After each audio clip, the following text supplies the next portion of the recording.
गाड़ी में कोई भी नहीं है।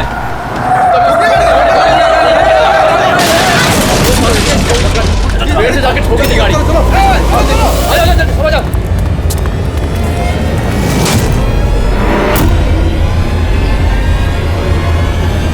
अरे बबलू भाई, अंदर तो देखो, ड्राइवर नहीं है। गाड़ी अपने आप कैसे चल रही थी?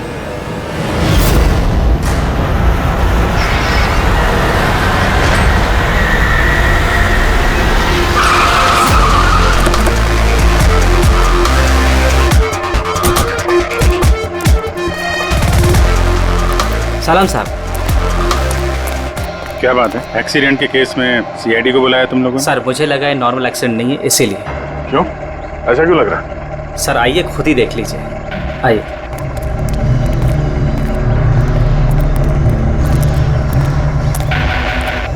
सर दरवाजा खुल नहीं रहा था, बड़ी मुश्किल से हमने खोला इसे।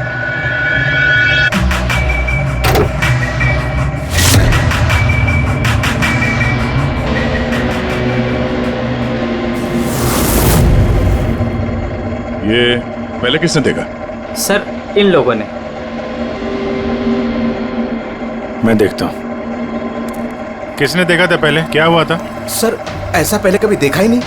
गाड़ी में ड्राइवर नहीं था सर। गाड़ी में ड्राइवर नहीं है तो गाड़ी अपने आप चल रही थी। अरे यार साफ साफ बताओ भाई। हाँ सर, गाड़ी में ड्राइवर नहीं दिखाई दिया और गाड़ी जाके सीधे पेड़ से टकरा गई। अरे क्या बात कर रहे हो? गाड़ी के अंदर ड्राइवर है, मना पड़ा है। नहीं सर, सच में गाड़ी में ड्राइवर नहीं था, नहीं तो ये गाड़ी मेरी भी गाड़ी को टकराते हुए बच गई। लाश की हालत से तो लगता है कि गाड़ी काफी स्पीड में थी। सर गाड़ी बहुत स्लो थी, लेकिन इतनी स्लो में कोई मर कैसे सकता है? गाड़ी भी ऑटोमेटिक है, हर चीज ऑटोमेटिक है, सेफ्टी डिवाइस भी ठीक है।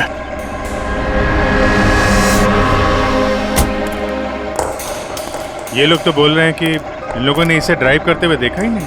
अच्छा, तो हो सकता है ये ड्राइवर पहले से घायल हो, जिसकी वजह से ये ड्राइविंग सीट से फिसल के स्टीयरिंग के नीचे जो जगह वहां पे सरक गया और उसके बाद ही एक्सीडेंट हुआ हो। शायद इसीलिए नहीं दिखा होगा। कुछ पता चला कौन है? कुछ आईडी वगैरह? अरे हाँ, इसका नाम अमन है और उसका मोबाइल है पूरी तरह से टूट गया। और एक बात अभिजीत, ये गाड़ी ऑटोमेटिक है, ये देखो इंजन अभी भी ऑन है, ऑफ नहीं हो रहा है। हो सकता है जब ये एक्सीडेंट हुआ हो उसकी वजह से जो इम्पैक्ट हुआ उससे ये कार का कंप्यूटर क्रैश हुआ। यार ये लोग तो बोल रहे हैं कार बहुत स्लो थी जब टकराई। ऐसा इम्पैक्ट? कहीं कार के साथ कुछ छेड़छाड़ तो नहीं की गई? हो सकता है। ठीक है, गाड़ी को पुलिस गैराज भेजते हैं और इसको फोरेंसिक लैब। मैंने इस गाड़ी को अच्छी तरह से चेक किया है। इस कार को मॉडिफाई किया गया है, एक्स्ट्रा सेफ्टी फीचर्स दिए गए हैं। एक्स्ट्रा सेफ्टी फीचर्स जैसे कि? जो आम गाड़ियों में होता है उससे कहीं ज्यादा, जैसे कि एक्स्ट्रा एयर बैग्स, अच्छी क्वालिटी के शॉकअप्स, ज्यादा मजबूत कांच और अच्छी क्वालिटी के ज्यादा मजबूत सीट बेल्ट।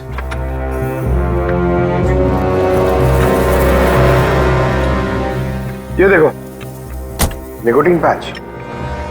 Nicotine patch? ये तो सिगरेट छोड़ने के काम में आता है ना?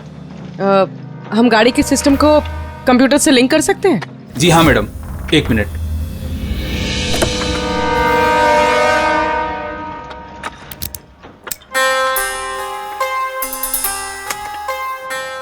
मैम, किसी ने सेटिंग चेंज किया है। कार के सॉफ्टवेयर को हैक किया गया है। खिड़की के कांच से लेकर ब्रेक तक सब कुछ कोई और कंट्रोल कर रहा था। अगर सब कुछ कोई और कंट्रोल कर रहा था, फिर हादसे के बाद इंजन उसने बंद क्यों नहीं किया? टक्कर की वजह से कार का वायरलेस सिस्टम डैमेज हो गया था, इसलिए कार बंद नहीं हुई। गाड़ी को हैक किया गया? मतलब ये एक्सीडेंट नहीं है, ये तो मर्डर है।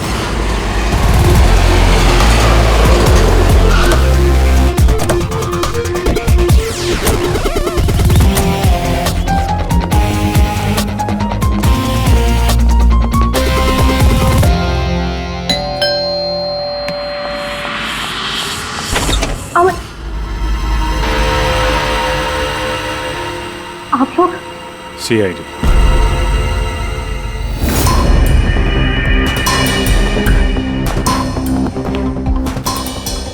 अरे इस आदमी पर कोई टैंकर चढ़ गया था क्या? सारी की सारी हड्डियां टूट गई हैं। कोई टैंकर वैंकर नहीं चढ़ा था इसके ऊपर साउंड के। एक छोटा सा एक्सीडेंट हुआ था यार, छोटा सा, और वो भी किसी ने करवाया था। आपके पति अमन का एक्सीडेंट हुआ है और वो नहीं रहे। आपको कैसे पता? अमन को कार नहीं चलानी चाहिए थी। वो कभी कार नहीं चलाता था सर, क्योंकि उसे पता था कि छोटा सा झटका भी उसकी जान ले सकता है। पर आप लोग, मेरा मतलब है कि सीआईडी यहाँ पे। जी, क्योंकि हमें लगता है कि उनका खून हुआ है। खून? पर ऐसे कैसे हो सकता है सर? एक्सीडेंट से पहले तो अमन मुझसे फोन पे बात कर रहा था, हम दोनों फोन पे बात कर रहे थे कि अचानक फोन कट हो गया। मैंने बहुत ट्राई किया लेकिन फोन नहीं मिला। मैं समझ गई थी कि कुछ तो ठीक नहीं है। अमन कभी भी खुद गाड़ी ले जाकर इतना बड़ा जोखिम नहीं उठा सकता था। खुद ड्राइव नहीं करते हैं तो ड्राइव कौन करता है? सर, हमारा एक ड्राइवर है। कहाँ वो ड्राइवर? कहाँ है अभी? उसकी तबीयत खराब थी, इसलिए वो छुट्टी पर है। कहीं उस ड्राइवर नहीं तो कुछ गड़बड़ नहीं गई गाड़ी में? नहीं सर, हमारा ड्राइवर बहुत ही भरोसेमंद इंसान है। वो ऐसा कभी नहीं कर सकता। पिछले 15 साल से वो हमारे लिए कार चला रहा है। सर, इसके शरीर पर 7 जगह हड्डियों के टुकड़े टुकड़े हो गए। 43 जगह हेयरलाइन फ्रैक्चर्स हैं और 21 जगह माइन्यूट फ्रैक्चर्स हैं। और हैरानी की बात तो ये है कि इसके पहले भी इसके शरीर पर बहुत सारे फ्रैक्चर्स हो चुके थे जो अब हील हो गए। बस इन हड्डियों के टूटने की वजह से इसके शरीर के नाजुक अंग जैसे हार्ट, फेफड़े, ये सब डैमेज हो गए और मौत भी शायद इसी वजह से हुई है। साळुंखे, ये जो निशान है स्क्वेरिश, ये कैसे निशान है? बस ये निकोटिन पैचेस के निशान है। इसके शरीर पे बहुत ज्यादा है। इसे सिगरेट पीने की लत थी और वो इसे छोड़ना चाह रहा था। Nicotine patches? अच्छा। और फिर यार अभी तारिका ने बताया कि इसके शरीर पर पुराने फ्रैक्चर्स के निशान भी हैं, बहुत सारे। ये पुराने फ्रैक्चर्स का क्या मतलब हो सकता है? अमन को ड्राइविंग तो आती थी ना? हाँ सर। तो फिर जोखिम किस बात का? अमन मेरे या आपकी तरह नहीं था सर। छोटे से छोटा झटका भी उसकी जान ले सकता था। ड्राइविंग की वजह से उसकी जान को खतरा था। इसीलिए हमने कार में भी काफी मॉडिफिकेशंस करवाई थी और ड्राइवर को भी कहा था कि कार आराम से चलाए। छोटा झटका भी उसकी जान ले सकता था? क्या मतलब? क्या कुछ था उसको? कोई प्रॉब्लम थी? सर, अमन का शरीर कमजोर था, नाजुक था। यार तू क्या कर रहा है साळुंखे? अरे तू ये ऑस्टियोजेनेसिस इम्परफेक्ट है। ऑस्टियोजेनेसिस इम्परफेक्ट मतलब ब्रिटल बोन डिजीज? एग्जैक्टली, भंगुर अस्थि रोग। मतलब इसकी हड्डियां भंगुर हैं। और इसीलिए बॉस, इसकी हड्डियों को अगर जरा सा भी झटका लगे तो चकनाचूर हो सकती हैं। 25 से ज्यादा बार उसके फ्रैक्चर्स हो चुके थे। हमेशा खतरा रहता था उस पे। मुझसे जितना हो सके मैं उसकी सुरक्षा का ख्याल रखती थी ताकि उसे कोई झटका न लगे। घर में, कार में हमेशा उसकी सुरक्षा का ध्यान रखती थी। यहाँ तक कि जब अमन को पता चला कि सिगरेट पीने से हड्डियां कमजोर होती है तो अमन ने पूरी कोशिश की सिगरेट छोड़ने की। तभी इतने मामूली एक्सीडेंट से भी ये हाल हो गया था शरीर का। लेकिन वो अचानक गाड़ी लेके कहाँ गया था? सर, मुझे नहीं पता, लेकिन जब वो अकेला गाड़ी लेकर चला गया तो मुझे उसकी बहुत चिंता हुई और मैंने अमन को फोन किया। हेलो अमन। या बेबी बोलो। अच्छा, तो तुम खुद ड्राइव कर रहे हो। तुम्हें पता है ना तुम्हारा ड्राइव करना कितना ज्यादा खतरनाक है, लेकिन तुम मेरी बात सुनते तक नहीं। वैसे ऐसा कौन सा जरूरी काम था जिसके लिए तुम खुद गाड़ी लेकर निकल गए? ड्राइवर तक का वेट नहीं किया गया तुमसे। जरूरी था स्वीटहार्ट, लेकिन तुम परेशान मत हो, मैं गाड़ी आराम से ही चला रहा हूँ। अमन, मुझे ऐसा क्यों लग रहा है कि तुम मुझसे कुछ छुपा रहे हो? देखो सुप्रीति, मैं मानता हूँ कि मैं सारी बातें तुमसे शेयर नहीं कर पा रहा, लेकिन इसका मतलब ये नहीं कि तुम उल-झुल बातें सोचने लग जाओ। है कुछ प्रॉब्लम्स, मैं उन्हें सॉल्व कर लूँ, फिर तुम्हें सब कुछ बता दूंगा। प्रॉब्लम्स? तुम अभी क्यों नहीं बता सकते मुझे? क्योंकि ये सब खतरनाक है, वो लोग बहुत खतरनाक हैं। मैं तुम्हें नहीं बता सकता। खतरनाक लोग? Oh no. Aman, Aman, hello. कौन सा प्रॉब्लम? और ये किन खतरनाक लोगों की बात कर रहे थे वो? कुछ पता है आपको? सर मैं कुछ नहीं जानती।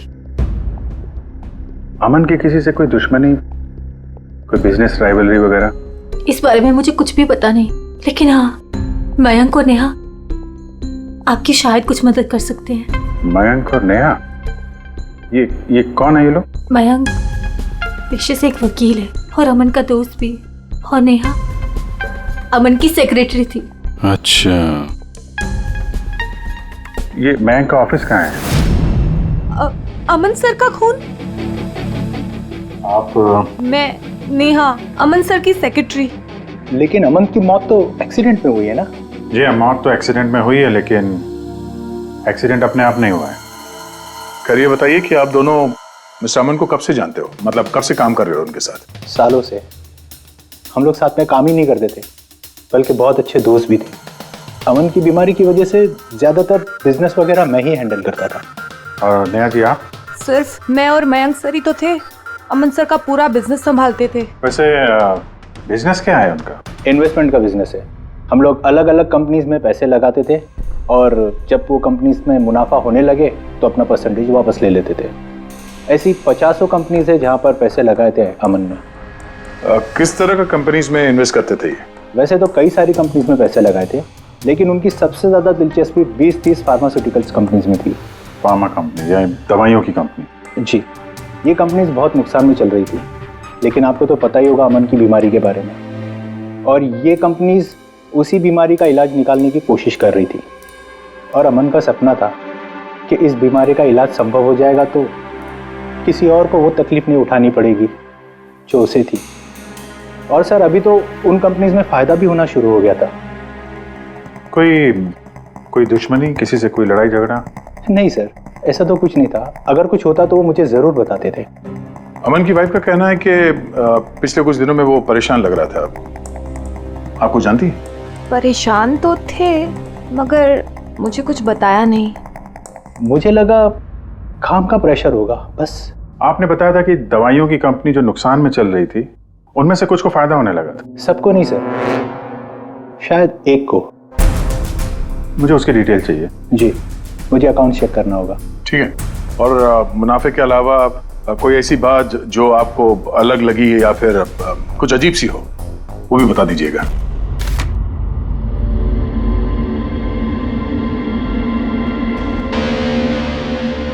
ये जादव है सर, अमन का ड्राइवर। काफी परेशान लग रहा है वो।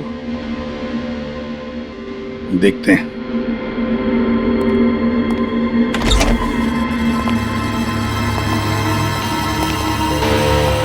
जादव? जी सर। अमन के ड्राइवर है ना? जी सर। क्यों, छुट्टी पर क्यों गए थे तुम? साहब बीमार हूँ और अमन सर ने मुझे खुद छुट्टी दिया था। मिस्टर अमन को तुम ही लेके जाते थे ना? जी मैडम, अमन सर मेरे साथ ही जाते थे। कभी वो कोई टैक्सी वगैरह नहीं लेते थे।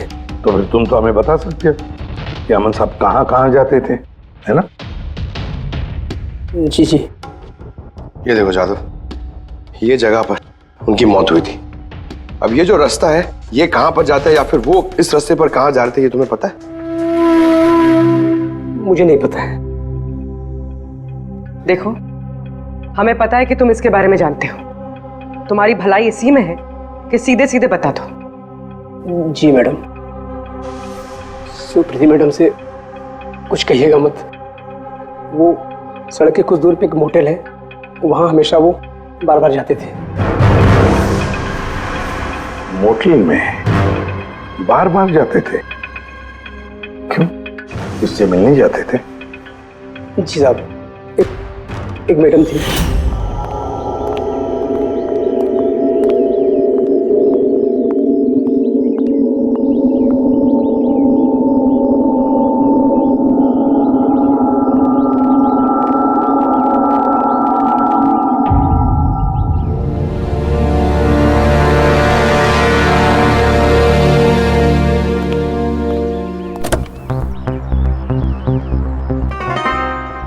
सुन जादव, ये जो कुछ भी तुमने देखा इस बारे में किसी से कुछ मत कहना, सुप्रीति भाभी से भी नहीं, समझे? ओके? जी सर। मैडम थी, मतलब अमन का उस औरत के साथ चक्कर चल रहा था। जी छोटी मुंह बड़ी बात, साहब छुप छुप के उस मैडम से अगर मिलते थे तो इसका मतलब तो यही निकलता है। अमन उस औरत से मिलने जा रहा था जब यह हादसा हुआ। तो हो सकता है वो औरत अब भी वहीं पर हो, उसी मोटल में। चलकर मिलना पड़ेगा इस औरत से।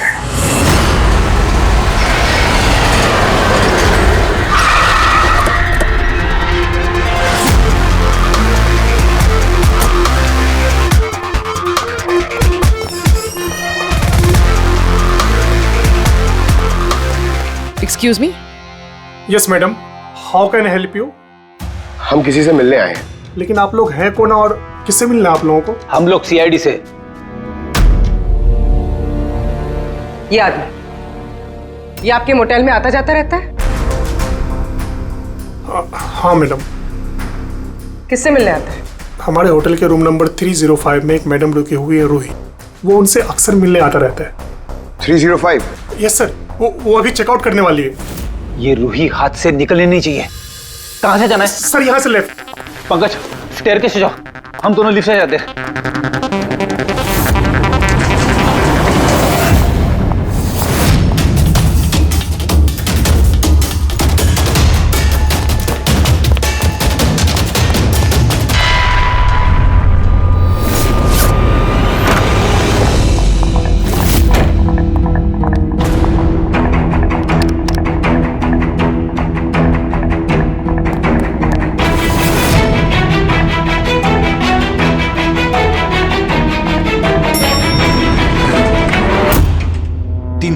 सर उधर।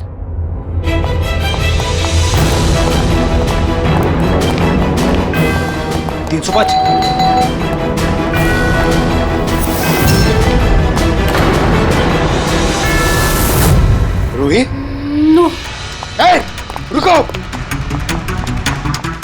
पूर्वी! रूही, मुझे मत मारो, मुझे मत मारो प्लीज। रुको। रूही, रूही। रूही, रूही। रूही, रुको, रूही।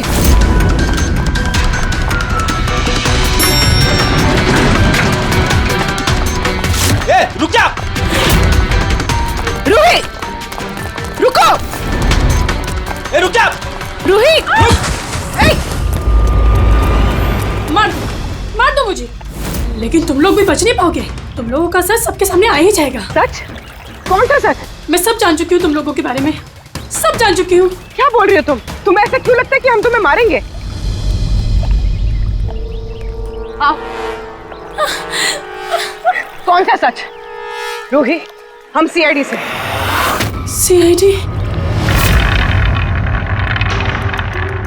चलो मान लिया रूही कि तुमने कुछ नहीं किया, लेकिन अगर तुमने कुछ नहीं किया तो वहां से भागी क्यों? मुझे लगा कि ये लोग मुझे मारने आए हैं। इसका मतलब कोई है जो तुम्हें मारना चाहता है? जी, वही लोग जिन्हें हम एक्सपोज करने वाले थे। उनके खिलाफ हमारे पास सारे सबूत थे। कौन लोग और कैसे सबूत? हाँ, बताओ।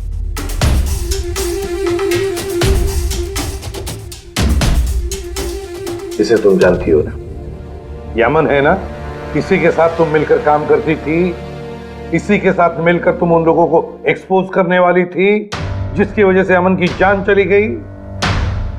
देखो रूही, अब शायद तुम्हारा नंबर है, वो लोग तुम्हें मारेंगे।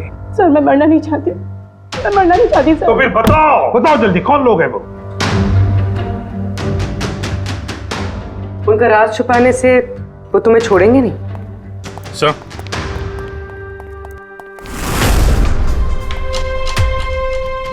रूही, ये लो पानी पी लो, पियो। और मैंने जो कहा ठंडे दिमाग से सोचो, अपने बारे में सोचना जरूर। मैं आता हूं।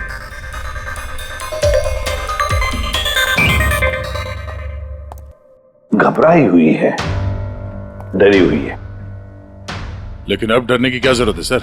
अब तो सीआईडी के पास है वो। लेकिन सर वो हम पे भरोसा नहीं कर पा रही, थोड़ा वक्त लगेगा।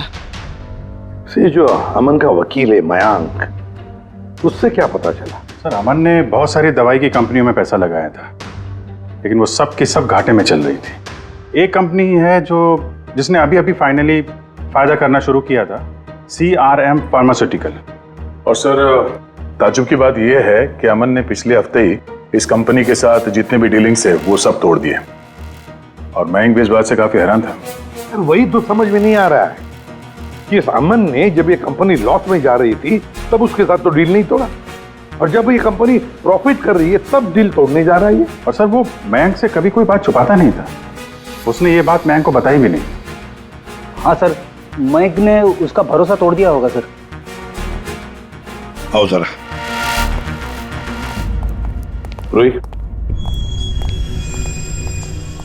CRM फार्मास्यूटिकल्स के साथ जो अमन की डील थी वो तुम्हारी वजह से कैंसिल हो गई है ना? वरना उसके पास ऐसी कोई वजह तो थी नहीं।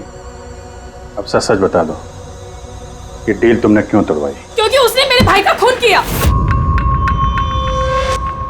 भाई का खून? सर, मैं जिस शहर से आई हूँ उस शहर में बहुत पोल्यूशन है। मेरे भाई को पोल्यूशन से बहुत एलर्जी थी, उसे सांस लेने में बहुत तकलीफ होती थी। वो तो सिर्फ दवाइयों पर ही जिंदा था। एक मिनट, और वो दवाइयाँ थी CRM फार्मास्यूटिकल कंपनी की, हैं? जी सर, और सबकी सब नकली थी। मेरे भाई के ऊपर कोई असर ही नहीं कर रही थी, और ये बात हमें बहुत लेट पता चली और मेरे भाई की जान चली गई। तुम्हें कैसे पता चला कि वो दवाई नकली थी? सर, मैं खुद एक प्राइवेट कंपनी में केमिस्ट हूँ। जब ये दवाइयाँ मेरे भाई पर असर ही नहीं कर रही थी तो मुझे शक हुआ कि क्या बात हो सकती है, तो मैंने उन दवाइयों को खुद से टेस्ट किया और मेरा शक बिल्कुल सही निकला। सारी दवाइयाँ नकली थी। नकली थी मतलब? सर, हर एक दवाई एक खास केमिकल से बनती है, और जिस दवाई की मेरे भाई को जरूरत थी वो केमिकल तो उस दवाई में था ही नहीं, जिसकी वजह से वो दवा उस पर असर भी नहीं कर रही थी। और अमन इस कंपनी में एक इन्वेस्टर था। जी सर, इसलिए मैं उससे मिलने भी गई थी, लेकिन वहां जाके पता चला कि इसमें तो उसका हाथ है ही नहीं, और उसने मुझसे प्रॉमिस किया कि वो मेरी इसमें मदद करेगा। अरे सर, आप यहाँ कैसे? कोई काम था क्या? हाँ, ये मेरी असिस्टेंट रूही है। हेलो। इसे देखना था कि दवाइयाँ कैसे बनती हैं। देख सकते हैं? कैसी बात कर रहे हैं सर? आपको कैसे मना कर सकते हैं? आइए मैं दिखा देता हूँ आपको। एक काम कीजिए, आप मेरे साथ बॉस के यहाँ चलिए, रूही अपने आप देख लेगी। रूही तुम जाओ। मैं एक मिनट सर, ज्यादा आगे मत जाना, आप यहीं तक देखना। आइए सर, मैं लेकर चलता हूँ। आप आइए। आइए सर।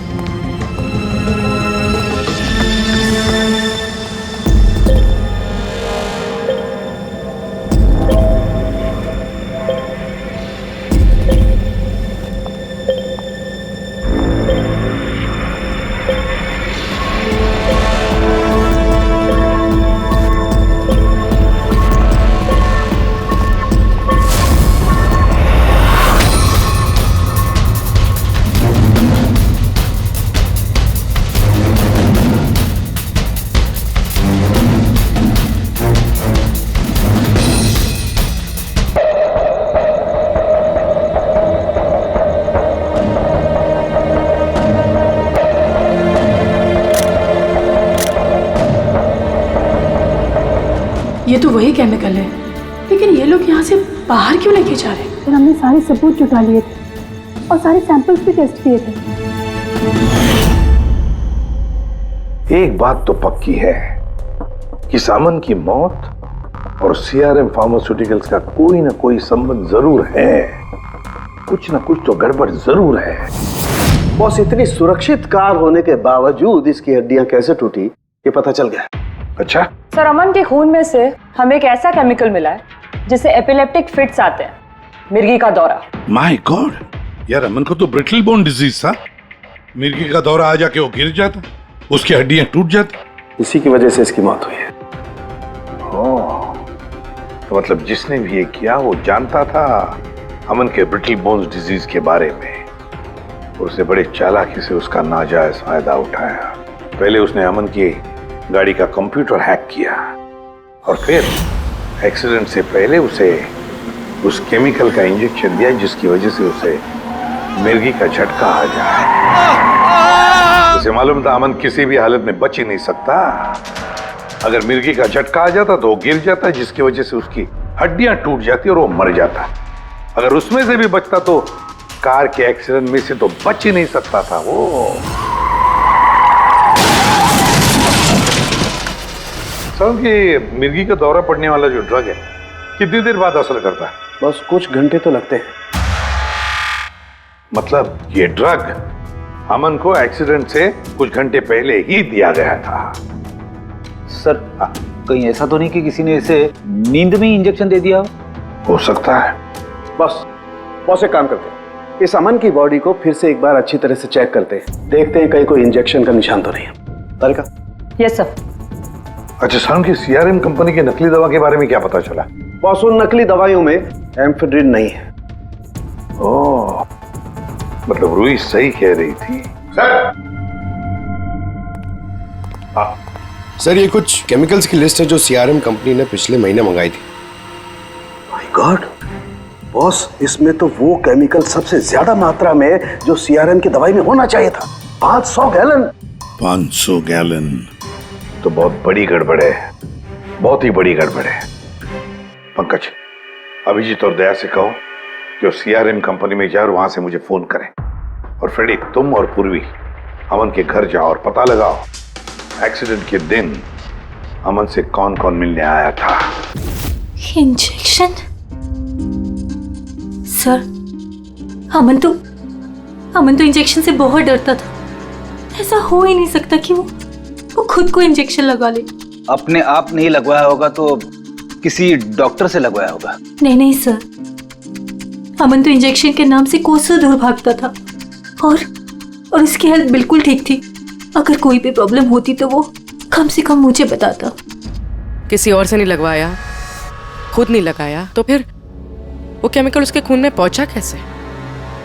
अच्छा बता सकती है, घर से निकलने से पहले अमन किस किस से मिला? मयंक और नेहा आई थी उससे मिलने। और हाँ मैम, एक आदमी आया था अचानक से, जसवंत। जसवंत? ये जसवंत कौन है? जी, जसवंत सीआरएम कंपनी का सीईओ है। और अमन ने उसकी कंपनी में पैसे इन्वेस्ट किए थे।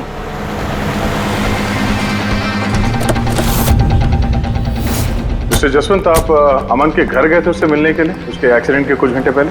जी सर, मैं गया था लेकिन मिल नहीं पाया था। तो दरअसल उनकी वाइफ ने मुझे बताया कि वो सो रहे, तो मैंने सोचा वो शायद मुझे अवॉइड करना चाहते होंगे, तो मैं वापस चला आया। पापा, अमन ने हमारे बिजनेस डील कैंसिल की, फिर भी आप उससे मिलने गए थे? जी बेटा, क्योंकि मैं उनको वापस लाना चाहता था। सर वो हमारी नई यूनिट के लिए बहुत जरूरी था। तो जसवंत जी, जब आप अमन से मिलने उसके घर गए तो वाइफ सुप्रीति के अलावा वहां कोई और भी था? मैं जब गया तब तो वहां कोई नहीं था, लेकिन हाँ जब मैं वहां से निकला तो उनके लॉयर मिस्टर मयंक और सेक्रेटरी नेहा, वो दोनों जरूर उनके घर आए थे। अच्छा, ठीक है, thank you very much. Boss, ये देखो, ये निकोटिन पैच का हिस्सा, और यहाँ पर देखो ये इंजेक्शन का निशान।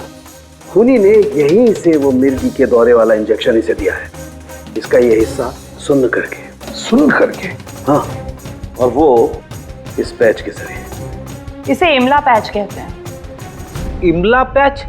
ये बच्चों को इंजेक्शन लगाने से पहले लगाते हैं ताकि वो पर्टिकुलर एरिया सुन पड़ जाए और उन्हें दर्द ना हो। अब बस ये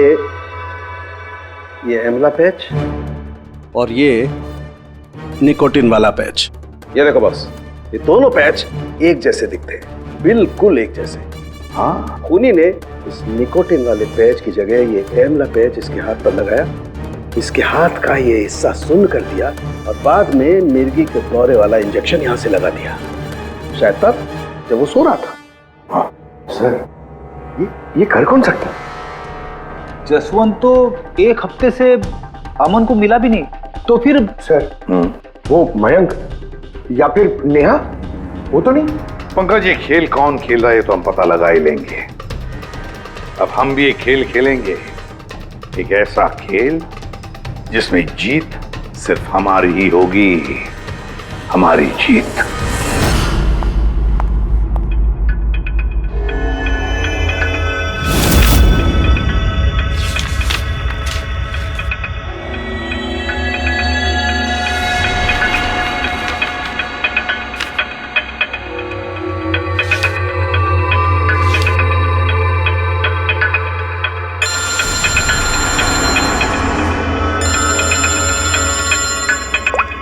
हेलो, मेरा कुरियर तो तुम तक पहुंच गया होगा।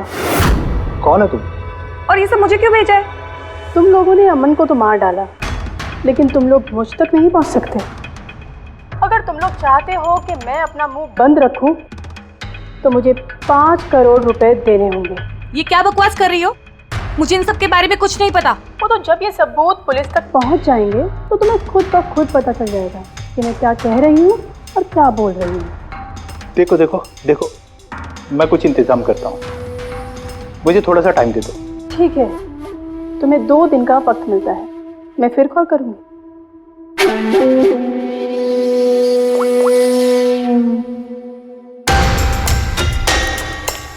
तो मास्टरमाइंड ये मयंक है।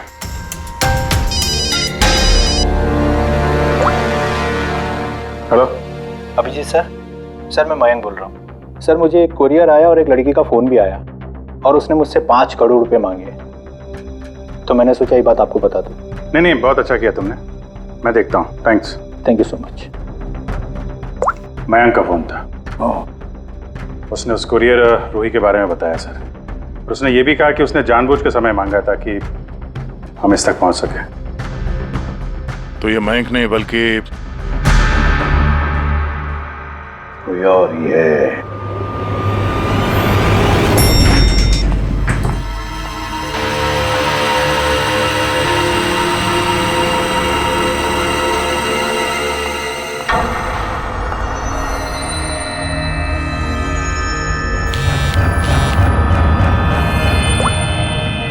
हाँ सर। पूरी इसने यहाँ पर नजर रखी है ना तुमने? हाँ सर, वो अभी यहाँ से निकली है। कड़ी नजर रखना पूर्वी, बिल्कुल कड़ी नजर। अपनी नजरों से ओझल मत होने देना उसे। ये नेहा ही हमें उस खूनी तक पहुंचाएगी। सर,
सर,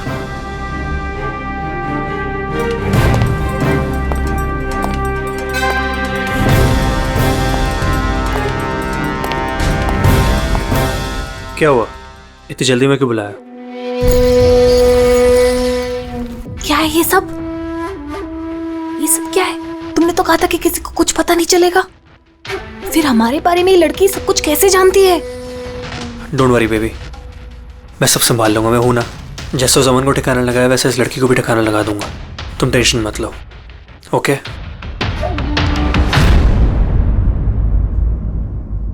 पहले हमसे तो निपट लो।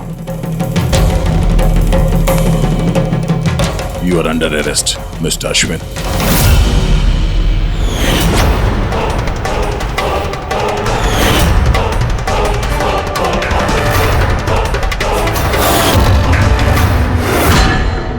अश्विन के पास तो वजह थी, तुमने अपने बॉस का खून क्यों किया?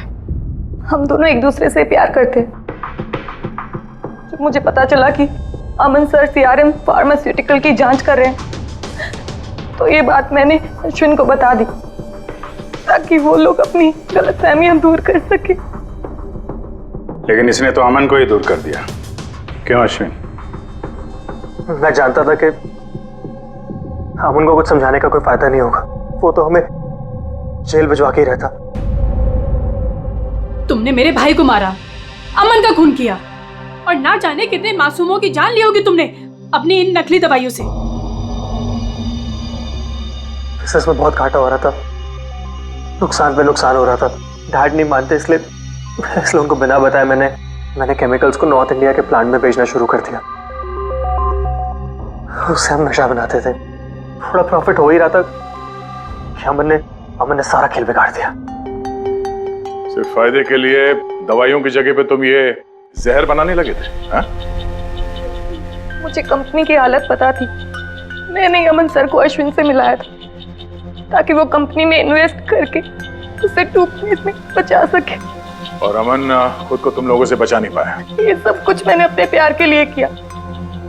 मेरे अलावा कोई ये कर नहीं सकता था क्योंकि वो अपने निकोटीन पैच मुझे से मंगाते थे।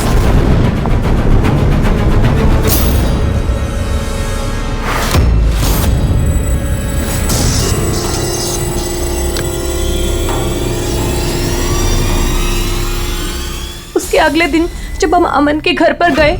अरे आप ही गए?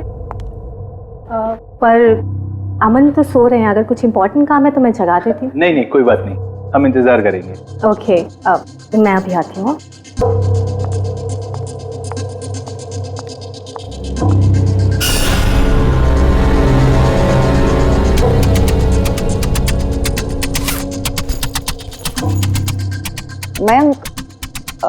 मैं जरा वॉशरूम होकर आऊं?